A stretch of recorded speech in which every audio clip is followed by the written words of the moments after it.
ദേവാമൃതത്തിൽ ഇനി വാസ്തുശാസ്ത്രം.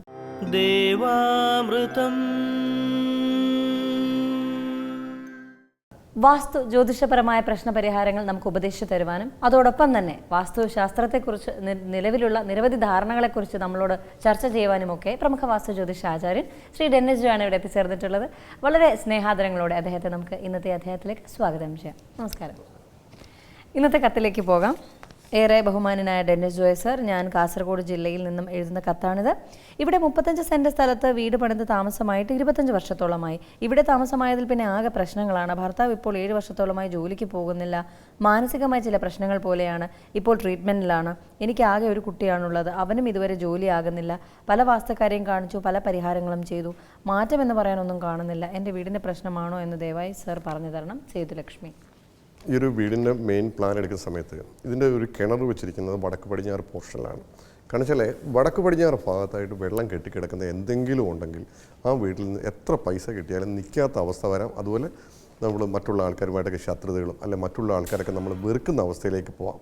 അതുപോലെ ഇതിൻ്റെ തെക്ക് ഭാഗവും പടിഞ്ഞാറ് ഭാഗവും മതിൽ കെട്ടി കൃത്യമായിട്ടുള്ള കണക്കിൽ മതിൽ കെട്ടി ഇതിനെ തിരിക്കുക. വടക്ക് പടിഞ്ഞാറ് ഭാഗത്തുള്ള കിണർ ഇവരൊരു കോമ്പൗണ്ട് വാൾ തിരിച്ച് അതിനെ പുറത്താക്കുക. അതുപോലെ സൗത്ത് ഈസ്റ്റിൽ നിന്ന് ഒരു വഴിമുട്ട് കാണിക്കുന്നുണ്ട്. കാരണം വെച്ചാൽ ഇതിൽ താമസിക്കുന്ന ആൾക്കാർക്ക് ദോഷഫലങ്ങൾ ഉണ്ടാക്കുന്നതാണ്. അതുപോലെ ദാരിദ്ര്യം, മോഷണം ഇവയൊക്കെ വരാനുള്ള സാധ്യതയുണ്ട്. അതുപോലെ അച്ഛൻ്റെ അമ്മയുടെ രണ്ടാമത്തെ കുട്ടിക്ക് ദോഷങ്ങളാവാം. അതുപോലെ സ്ഥലത്ത് നല്ല ബാധാദോഷങ്ങൾ കാണുന്നുണ്ട്. നാഗദോഷവും നല്ലപോലെ കാണുന്നുണ്ട്. അപ്പോൾ അതിന് വേണ്ടുന്ന പരിഹാരങ്ങൾ ഏതെങ്കിലും ഒരു കർമ്മയെ കൊണ്ട് ചെയ്യിപ്പിക്കണം.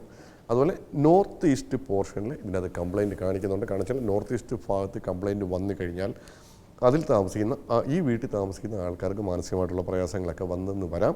അപ്പോൾ നോർത്ത് ഈസ്റ്റ് ഭാഗത്തെ കംപ്ലയിൻ്റ് അതിൻ്റെ പൂർണ്ണമായിട്ട് ഒഴിവാക്കി മാറ്റണം. അതുപോലെ ചുറ്റളവ് ഒരു കോൽ കണക്കൂടി കൂട്ടിയെടുക്കുകയാണെങ്കിൽ കൃത്യമായിട്ടുള്ള ചുറ്റളവിലേക്ക് പോവും. ഇതിൻ്റെ കിഴക്ക് വടക്ക് ഭാഗത്ത് വസ്തുവിനൊരു തള്ളൽ കാണിക്കുന്നുണ്ട്. കാരണം വെച്ചാൽ ഈ തള്ളൽ നോർത്ത് ഈസ്റ്റ് ഭാഗത്ത് ഈശാൻ രേഖ മുറിച്ച് ഒരു തൊഴുത്ത് കാണുന്നുണ്ട്. കാരണം നോർത്ത് ഈസ്റ്റ് ഭാഗത്ത് ഈ ഒരു തള്ളൽ ഇവർ ഭൂമിക്കടിയിൽ കൂടി കെട്ടിയിട്ട് സ്ക്വയർ ചെയ്യുക. അതുപോലെ കിഴക്കുടക്ക് ഭാഗത്ത് ഈശാനുരേഖ മുറിഞ്ഞ് നിൽക്കുന്ന ഈ ഒരു തൊഴുത്ത് ഇവർക്ക് മാറ്റാൻ പറ്റുന്നില്ല എന്നുണ്ടെങ്കിൽ ഒരു ബേസിക് ഫൗണ്ടേഷൻ കൊടുത്തിട്ട് കോമ്പൗണ്ടിനെ പുറത്താക്കുക. കാരണം ഈശാനുരേഖ കട്ട് ചെയ്ത് നിന്നാലും വീടിൻ്റെ കിഴക്കുടക്ക് ഭാഗത്ത് കംപ്ലയിൻറ്റ് വന്നാലും മാനസികപരമായിട്ടുള്ള ബുദ്ധിമുട്ടുകളും പിരിമുറുക്കവും ഉണ്ടാവാം. അതുപോലെ എല്ലാവർക്കും ഒരു മെൻ്റൽ ഡിപ്രഷൻ ഉണ്ടാവണമെന്നൊന്നുമില്ല. പക്ഷേ മാനസികമായിട്ട് ഒരിക്കലും നമുക്ക് ആ വീട്ടിൽ ഒരു ഹാപ്പിനെസ് ഉണ്ടാവില്ല. അപ്പോൾ ആ ഒരു കാര്യങ്ങൾ ഇവർ ക്ലിയർ ചെയ്യണം. ചില വീട്ടിലൊക്കെ ആകുമ്പോൾ ഈ കിഴക്കുടക്ക് ഭാഗത്ത് കംപ്ലയിൻറ്റ് വന്ന് കഴിയുമ്പോൾ ഇപ്പോൾ ചിലപ്പോൾ അതിനകത്ത് മറ്റ് മെൻ്റൽ ഡിപ്രഷനൊന്നും ഇല്ലെങ്കിലും ഏതെങ്കിലും രീതിയിൽ അവർക്ക് ടെൻഷനും കാര്യങ്ങളും വിട്ടൊഴിയത്തില്ല. കാരണം നിസ്സാര കാര്യങ്ങളാണെങ്കിൽ പോലും അവരെ അലട്ടിക്കൊണ്ടിരിക്കും. മാനസികമായിട്ട് ഭയവും ഒക്കെ ഉണ്ടാകാനുള്ള സാധ്യത കൂടുതലാണ്. ഇപ്പോൾ ഇവരെ ബാധിച്ചിരിക്കുന്ന ഈ ഒരു വിഷയങ്ങൾ മാത്രമേ ഉള്ളൂ വാസ്തുവുമായിട്ട് ബന്ധപ്പെട്ട് ഉണ്ടെന്ന് എനിക്ക് പറയാനുള്ളത്. അപ്പോൾ ആ ഒരു കാര്യം ഇവർ ക്ലിയർ ചെയ്യുമ്പോൾ ഈ വിഷയങ്ങൾ പൂർണ്ണമായിട്ടും മാറി കിട്ടുകയും ചെയ്യും. അതുപോലെ മാനസിക പ്രശ്നങ്ങളൊക്കെ ഉണ്ടാക്കുന്നത് കൂടുതലും ഈ നോർത്ത് ഈസ്റ്റ് ഭാഗത്തെ കംപ്ലയിൻറ്റും ഈശാൻ രേഖയുടെ കട്ടിങ്ങിൻ്റെ വിഷയങ്ങളും അതുപോലെ തൊഴുത്ത് ഈശാൻ രേഖ കട്ടി നീക്കുന്നതുകൊണ്ടൊക്കെയാണ്. അപ്പോൾ ആ ഒരു ഭാഗം ക്ലിയർ ചെയ്തെടുക്കുക. മറ്റു വിഷയങ്ങളൊന്നും വാസ്തുവുമായിട്ട് ബന്ധപ്പെട്ട് ഞാൻ കാണുന്നില്ല. ഇത്തരത്തിലുള്ള പ്രശ്നങ്ങൾ കൂടുതലും ഇപ്പോൾ നമ്മൾ ഇപ്പോൾ വാസ്തു നോക്കാൻ പോകുന്ന ഇടങ്ങളിൽ ഇത്തരത്തിലുള്ള പ്രശ്നങ്ങളുമായിട്ട് ബന്ധപ്പെട്ട് നമ്മുടെ പ്രേക്ഷകരോട് പറയാൻ എന്താണുള്ളത്? ഇല്ല, ഇത് എന്താ പറയുക, ഓരോ വീടുകളിലും ഓരോരോ പ്രശ്നങ്ങളായിരിക്കും. കാരണം വെച്ചാൽ ഞാൻ നേരത്തെയുള്ള എപ്പിസോഡിൽ പറഞ്ഞ പോലെ ഓരോ വീട്ടിൽ താമസിക്കുന്നതും വ്യത്യസ്തമായ ജാതകങ്ങളും വ്യത്യസ്തമായ ഡേറ്റ് ഓഫ് ബർത്തും വ്യത്യസ്തമായ നക്ഷത്രങ്ങളും ഉള്ളവരാണ്. അപ്പം ഒരാൾക്കുണ്ടാവുന്ന വിഷയങ്ങളാവണമെന്നില്ല വേറൊരാൾക്കുണ്ടാവാൻ.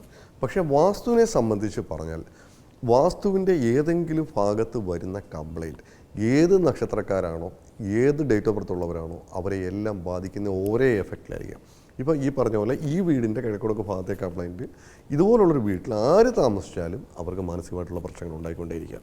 ഇപ്പം ഞാൻ പോകുന്ന പല വീടുകളിലാണെങ്കിൽ തന്നെ ചിലപ്പം ഈ പറഞ്ഞ പോലെ തൊഴിലില്ലാത്തവരുണ്ടാവാം, ചിലപ്പോൾ ആരോഗ്യപരമായിട്ടുള്ള വിഷയങ്ങളുള്ളവരുണ്ടാവാം, ചിലപ്പം വിദ്യാഭ്യാസത്തിൻ്റെ വിഷയങ്ങളുള്ളവരുണ്ടാവാം. ഓരോരുത്തർക്കും ഓരോ രീതിയിലുള്ള വിഷയങ്ങളായിരിക്കാം. പക്ഷേ വാസ്തുവിൻ്റെ വിഷയമാണെങ്കിൽ അത് ഏത് നക്ഷത്രക്കാരാണെങ്കിലും ഏത് ഡേറ്റ് ഓഫ് ബർത്ത് ജനിച്ച ആൾക്കാരാണെങ്കിലും അവരെ സെയിം ആയിട്ട് തന്നെ ആയിരിക്കും ബാധിക്കുക. കാരണം വെച്ചാൽ കിഴക്ക് വടക്ക് ഭാഗത്ത് വരുന്ന ഒരു കംപ്ലയിൻ്റുള്ളൊരു വീട്ടിൽ താമസിക്കുമ്പോൾ ആ ഭാഗത്ത് ചിലപ്പോൾ മാനസികമായിട്ട് നമുക്ക് സന്തോഷമില്ലായ്മ ഉണ്ടാവാം, ചിലപ്പോൾ ധനത്തിന് ബുദ്ധിമുട്ടുണ്ടാവാം, അല്ലെങ്കിൽ സാമ്പത്തികമായിട്ട് നമുക്ക് മെച്ചപ്പെടാൻ പറ്റത്തില്ല. ഇങ്ങനെയുള്ള ഒരു വീട് നമ്മൾ വിറ്റാലും അതിനകത്ത് താമസിക്കുന്ന ആൾക്കാർ വേറെ ആൾ വാങ്ങിച്ചതിനകത്ത് വന്നാലും അവരെയും ആ ദോഷം ബാധിച്ചുകൊണ്ടിരിക്കും. ചില വീടുകൾ കണ്ടുണ്ടാവും. ഇപ്പോൾ ഗ്രഹനാഥൻ്റെ ആവശ്യപ്രകാരം അവർ പണിയുന്നു, പക്ഷേ പണി അവർക്ക് പൂർത്തിയാക്കുന്നതിന് മുമ്പ് അദ്ദേഹത്തിന് ചിലപ്പോൾ ഏതെങ്കിലും ഒരു ബുദ്ധിമുട്ടുകൾ വന്നിട്ട് ഈ വീട് വിൽക്കേണ്ട അവസ്ഥ വരാം. അപ്പോൾ ആരെങ്കിലും വന്ന് ഇത് സെക്കൻഡ് ലാൻഡ് വാങ്ങിച്ച് കഴിയുമ്പോൾ പഴയ വിഷയം ആ ഇപ്പോൾ വാങ്ങിക്കുന്ന ആളെയും ബാധിച്ചു തുടങ്ങും.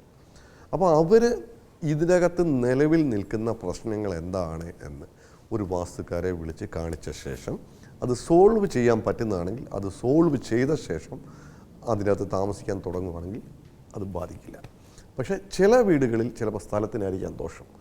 ഈ സ്ഥലത്തിൻ്റെ ഒരു പ്രശ്നം വെച്ചാൽ അതിനകത്ത് എന്താണ് പ്രശ്നം എന്നുള്ളത് യഥാർത്ഥമായിട്ട് കണ്ടുപിടിച്ച് അതിനുള്ള പ്രതിവിധി ചെയ്തെങ്കിൽ അതിൽ ഈ താമസിക്കുന്ന ആൾക്കാർക്ക് അതിൻ്റെ പ്രയോജനം കിട്ടുകയുള്ളൂ. ചിലപ്പം ഇതിനകത്ത് യഥാർത്ഥമായിട്ടുള്ള വിഷയം കണ്ടുപിടിക്കാതെ നമ്മൾ എന്തെങ്കിലും പരിഹാരം ചെയ്താൽ അതിൽ താമസിക്കുന്ന ആൾക്കാരുടെ ധനനഷ്ടം വരുമെന്നുള്ളതല്ലാതെ പ്രത്യേകിച്ച് അവർക്ക് ഗുണഫലങ്ങളൊന്നും കിട്ടില്ല. അത് വാസ്തുവിൻ്റെ കാര്യങ്ങളാണെങ്കിലും നമ്മൾ വസ്തു ക്ലിയർ ചെയ്യുമ്പോഴാണെങ്കിലും അത് യഥാർത്ഥമായിട്ടുള്ള അതിൻ്റെ കാരണം കണ്ടുപിടിച്ച് ചെയ്യുകയാണെങ്കിൽ അത് എപ്പോൾ ചെയ്യുന്നു അന്നേരം തൊട്ട് അതിൻ്റെ ചേഞ്ച് അവർക്ക് ഫീൽ ചെയ്യും. ഇപ്പോൾ വാസ്തുവിൻ്റെ കാര്യങ്ങൾ ഇപ്പോൾ പറഞ്ഞാൽ ഇപ്പം ചിലപ്പോൾ നമുക്ക് കിഴക്കുടക്ക് കോർണർ മിസ്സിങ് ആയ വീടാവും. അപ്പോൾ നമുക്ക് ഉടനെ അത് ബേസിക് ഫൗണ്ടേഷൻ കെട്ടണമെന്നൊന്നുമില്ല. അത് വാസ്തു അറിയാവുന്ന ആരെങ്കിലും വിളിച്ച് കാണിച്ച ശേഷം അതിനുള്ള റെമഡി ചെയ്യാം. ഇപ്പോൾ ഞാൻ ചെയ്യുന്ന വീടാണെങ്കിൽ നമുക്ക് ചിലപ്പോൾ ഗ്ലാസ്സൊക്കെ വെച്ചിട്ട് കൃത്യമായുള്ള ഒരു ആംഗിളിൽ ഗ്ലാസ് വെച്ചിട്ട് നമുക്ക് റിഫ്ലക്റ്റ് ചെയ്യിച്ചാൽ ഈ സെയിം എഫക്റ്റാണ്. അപ്പം അധികം പൈസ ഒന്നും ആവില്ല. അത് വെച്ചിട്ട് അവർക്ക് ഒരു 20 ദിവസത്തിനായി ഒരു ചേഞ്ച് അവർക്ക് ഫീൽ ചെയ്യും. അപ്പോൾ ആ ഒരു ചേഞ്ച് അവർക്ക് ഉണ്ടെന്നുണ്ടെങ്കിൽ അവർക്ക് ധൈര്യമായിട്ട് അവിടെ കെട്ടിത്തിരിക്കാം. അല്ലാതെ നമ്മൾ ഈ പറയുന്ന പോലെ ഒരു ഭാഗങ്ങളും നമുക്ക് പൊട്ടിപ്പൊളിക്കുകയോ അല്ലെങ്കിൽ പൊളിച്ച് കളയേണ്ടതായ കാര്യങ്ങൾ വാസ്തുവിൽ വളരെ കുറവാണ്. ഒരു 99% നമുക്ക് പൊളിച്ചു പണി കൂടാതെ തന്നെ ഇതിനുള്ള കാര്യങ്ങളൊക്കെ നമുക്ക് ചെയ്യാൻ പറ്റും. ഇപ്പം നിലവിൽ പല പ്രശ്നങ്ങളുള്ള ആൾക്കാരാണെങ്കിൽ പലപ്പോഴും പറയും, അല്ലെങ്കിൽ സാറേ ഞങ്ങൾക്ക് അത്രയും വീട് പൊളിച്ചു പണിയാനൊക്കെ ബുദ്ധിമുട്ട്. നമുക്ക് വീട് പൊളിച്ചു പണിയേണ്ട ഒരാവശ്യങ്ങളും ഇല്ല. നമുക്ക് വീടിൻ്റെ എന്ത് വിഷയങ്ങളുണ്ടെങ്കിലും നമുക്ക് അതിനകത്ത് എനർജൈസ് ചെയ്തെടുക്കാൻ പറ്റും. ഒരു ഭാഗം പോലും പൊളിക്കാതെ തന്നെ അതിൻ്റെ ഗുണാനുഭവങ്ങൾ അതിനകത്ത് താമസിക്കുന്നവർക്ക് ഫീൽ ചെയ്യുകയും ചെയ്യും. വാസ്തുശാസ്ത്രത്തിന്റെ ഇന്നത്തെ അധ്യായം ഇവിടെ പൂർണ്ണമാവുകയാണ്. വാസ്തു ജ്യോതിഷപരമായ പ്രശ്നപരിഹാരങ്ങൾ ശ്രീ ഡെന്നിസ് ജോയിൽ നിന്ന് മറുപടി ആഗ്രഹിക്കുന്നവർ താഴെ കാണുന്ന നമ്പറിൽ അദ്ദേഹത്തെ കോൺടാക്ട് ചെയ്യാവുന്നതാണ്. പ്രശ്നപരിഹാരങ്ങൾ സ്വായത്തമാക്കാവുന്നതാണ്. അതുപോലെ നിങ്ങളുടെ വാസ്തു ജ്യോതിഷപരമായ പ്രശ്നപരിഹാരങ്ങൾക്ക് ഞങ്ങൾക്ക് എഴുതിയറിയിക്കേണ്ട വിലാസം: Jyothi producer, Devamritham, Kaumudi TV, Kaumudi buildings, Pettah, Thiruvananthapuram. ദേവാമൃതത്തിന്റെ മനോഹരമായ ഇന്നത്തെ അധ്യായം ഇവിടെ പൂർണ്ണമാവുകയാണ്. മറ്റൊരു പുതുമ നിറഞ്ഞ അധ്യായവുമായി വീണ്ടും കണ്ടുമുട്ടാമെന്ന ശുഭപ്രതീക്ഷയോടെ വിടവാങ്ങുന്നു. നന്ദി, നമസ്കാരം. പൂർണ്ണപ്രഭവിരിയും മൺതരിയിൽ ഇരുസന്ധ്യകൾ തന്നിലാവിന്മേലൊരു പ്രഭയായി കൊളുത്തുന്നു ദീപനാളം. അതു തൻ കൃപയായി പകരുന്നു ദേവാമൃതം.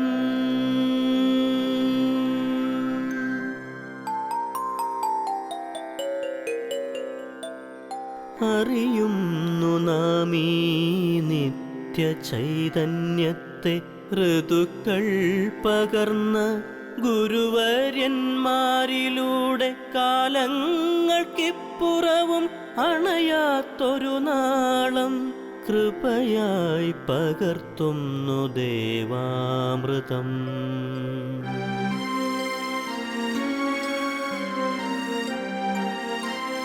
മറക്കുന്നു നാം ഇന്നു നമ്മളെ തന്നെ വേദാന്തമില്ലാത്ത നാൾ വഴിയിൽ. അറിവിൻ്റെ ആ ദിവ്യപ്രഭയായി ചൊരിയുന്നു ഗുരുവരുളാകുന്ന ദേവാമൃതം. ഗുരുവരുളാകുന്ന ദേവാമൃതം.